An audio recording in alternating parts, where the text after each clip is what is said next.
So hello guys, welcome to new ಹೊಸ ವಿಡಿಯೋಗೆ. ನಾವಿವತ್ತು ಮಾಡಿರೋ ವಿಡಿಯೋ ರೇಟಿಂಗ್ ಯಾವುದಪ್ಪ ಅಂದರೆ ಇನ್ಸ್ಟಾಗ್ರಾಮಲ್ಲಿ ತುಂಬಾ ಟ್ರೆಂಡಿಂಗ್ ಆಗ್ತಾ ಇದ್ದ ಒಂದು ವಿಡಿಯೋ ರೇಟಿಂಗು. ಆಲ್ರೆಡಿ ಇದು ಟ್ರೆಂಡ್ ಮುಗ್ದೋಗಿರ್ಬೋದು ಗೈಸ್, ಯಾಕಂದರೆ ಇದು ಟ್ರೆಂಡಿಂಗ್ ಆಗಿ ತುಂಬ ದಿನ ಆಗಿಬಿಟ್ಟಿದೆ. ನಾನು ಇದನ್ನ 4 ದಿನ ಹಿಂದೆನೇ ಮಾಡಿದ್ದೆ, ಆದರೆ ಇವತ್ತು ಅಪ್ಲೋಡ್ ಮಾಡ್ತಿದ್ದೀನಿ ಅಷ್ಟೇ. ಯಾಕಂದರೆ ಸ್ವಲ್ಪ ಅಪ್ಲೋಡ್ ಮಾಡೋಕ್ಕೆ ಏನೋ ಪ್ರಾಬ್ಲಮ್ ಇತ್ತು.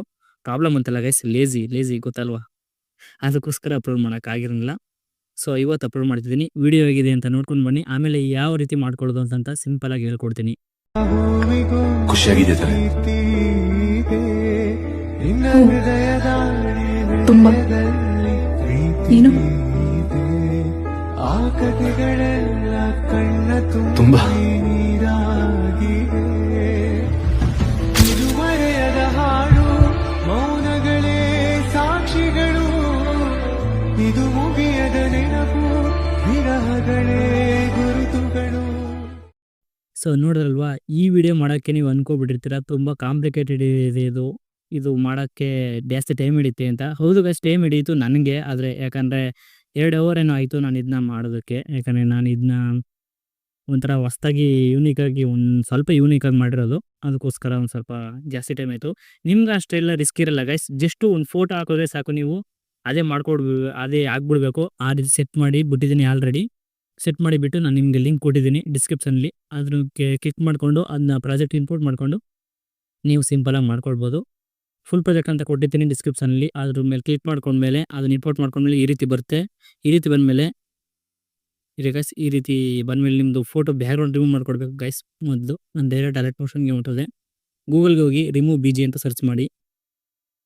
ಸರ್ಚ್ ಮಾಡಿದ್ಮೇಲೆ ಈ ರೀತಿ ಕೆಳಗಡೆ ಬನ್ನಿ, ಈ ವೆಬ್ಸೈಟ್ ಮೇಲೆ ಕ್ಲಿಕ್ ಮಾಡ್ಕೊಳ್ಳಿ ಗೈಸ್. ಈ ವೆಬ್ಸೈಟ್ ಮೇಲೆ ಕ್ಲಿಕ್ ಮಾಡಿಕೊಂಡು ಇಲ್ಲಿ ಅಪ್ಲೋಡ್ ಇಮೇಜ್ ಅಂತಿದೆಯಲ್ಲ, ಇದ್ರ ಮೇಲೆ ಕ್ಲಿಕ್ ಮಾಡಿಕೊಂಡು ನಿಮ್ದು ಆದರೂ ಚೆನ್ನಾಗಿರೋ ಫೋಟೋ ಹಾಕೊಳ್ಳಿ ಈ ರೀತಿ. ಅವಾಗ ಅದು ಬ್ಯಾಕ್ಗ್ರೌಂಡ್ನ ರಿಮೂವ್ ಮಾಡುತ್ತೆ ನೋಡಿ. ಈ ರೀತಿ ಸಿಂಪಲಾಗಿ ರಿಮೂವ್ ಮಾಡ್ತು. ನೆಕ್ಸ್ಟ್ ಇಲ್ಲಿ ಡೌನ್ಲೋಡ್ ಐಕಾನ್ ಮೇಲೆ ಕ್ಲಿಕ್ ಮಾಡ್ಕೊಳ್ಳಿ. ಇಲ್ಲಿ ಸೈನ್ ಇನ್ ಅಂತಿದೆಯಲ್ಲ, ಇದ್ರ ಮೇಲೆ ಕ್ಲಿಕ್ ಮಾಡ್ಕೊಳ್ಬೇಡಿ. ಇಲ್ಲಿ ಫ್ರೀ ಅಂತಿದೆಯಲ್ಲ, ಇದ್ರ ಮೇಲೆ ಕ್ಲಿಕ್ ಮಾಡ್ಕೊಳ್ಳಿ.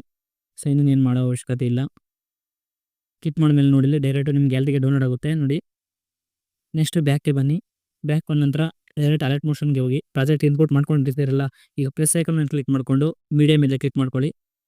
ಮತ್ತು ಇಲ್ಲಿ ಬ್ಯಾಕ್ಗ್ರೌಂಡ್ ರಿಮೂವ್ ಆಗಿರೋ ಫೋಟೋ ಇರುತ್ತೆ, ಇದನ್ನು ಈ ರೀತಿ ಮೂವ್ ಆ್ಯಂಡ್ ಟ್ರಾನ್ಸಿಷನಲ್ಲಿ ತಂದು ಈ ರೀತಿ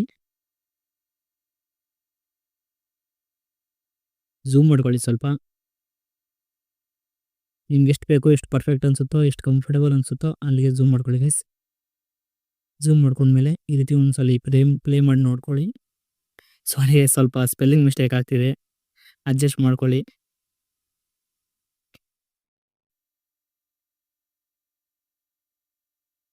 ನೋಡಿ ಈ ರೀತಿ ಚೆನ್ನಾಗಿ ಕಾಣಿಸ್ತಿದೆ. ನಿಮಗೆ ಹೇಗಿದ್ರೆ ಅದು ಚೆನ್ನಾಗಿ ಕಾಣಿಸುತ್ತೆ ಅನಿಸುತ್ತೆ ಅಲ್ಲಿ ನಿಲ್ಲಿಸ್ಕೊಂಡು ಫೋಟೋನ ಈ ರೀತಿ ಸೆಟ್ ಮಾಡ್ಕೊಳ್ಳಿ. ಸೆಟ್ ಮಾಡ್ಕೊಂಡ್ಮೇಲೆ ಈ ರೀತಿ ಕರೆಕ್ಟಾಗಿದೆ ಒಂದು ಸಲ ಪ್ಲೇ ಮಾಡಿ ನೋಡ್ಕೊಳ್ಳಿ. ಏನಿಲ್ಲ ಜಸ್ಟ್ ಇಷ್ಟೇ ಸಿಂಪಲ್ ಆಗಿತ್ತು. ಪ್ಲೇ ಮಾಡಿ ನೋಡಿದ್ಮೇಲೆ ಇಲ್ಲಿ ಸೆಟ್ಟಿಂಗ್ ಪಕ್ಕದಲ್ಲಿ ಇದೆ, ಅಲ್ಲಿ ಎಕ್ಸ್ಪೋರ್ಟ್ ಬಟನ್, ಇದ್ರ ಮೇಲೆ ಕ್ಲಿಕ್ ಮಾಡ್ಕೊಳ್ಳಿ. ಇವಾಗ ಕ್ಲಿಕ್ ಮಾಡ್ಕೊಂಡು ನಿಮ್ದು ಯಾವ ಕ್ವಾಲಿಟಿ, ನಿಮ್ದು ಚೆನ್ನಾಗಿರೋ ಫೋನ್ ಅಂದರೆ 1080p ಮಾಡ್ಕೊಳ್ಬೋದು. ಇಲ್ಲಪ್ಪ ನಮ್ಮದು ಒಂದು ಲೆವೆಲ್ಗೆ ಮಿಡ್ ರೇಂಜ್ ಫೋನ್ ಅಂತಂದರೆ ನೀವು ಈ ರೀತಿ 720p ಕೊಟ್ಕೊಂಡು ಈ ರೀತಿ ಎಕ್ಸ್ಪೋರ್ಟ್ನ ಮಾಡ್ಕೊಳ್ಬೋದು. ಇದು 100 ಕಂಪ್ಲೀಟ್ ಆಗುತ್ತೆ ತಕ್ಷಣ ಲೆಫ್ಟ್ ಸೈಡಲ್ಲಿ ಕೆಳಗಡೆ ಸೇವ್ ಅಂತ ಬರುತ್ತೆ, ಅದ್ರ ಮೇಲೆ ಕ್ಲಿಕ್ ಮಾಡಿದ್ರೆ ಡೈರೆಕ್ಟ್ ನಿಮ್ಮ ಗ್ಯಾಲರಿಗೆ ಸೇವ್ ಆಗುತ್ತೆ. ಓಕೆ ಗೈಸ್, ನೆಕ್ಸ್ಟ್ ವಿಡಿಯೋ ರೇಟಿಂಗಲ್ಲಿ ಸಿಗೋಣ. ಅಲ್ಲಿವರೆಗೂ ಬಾಯ್.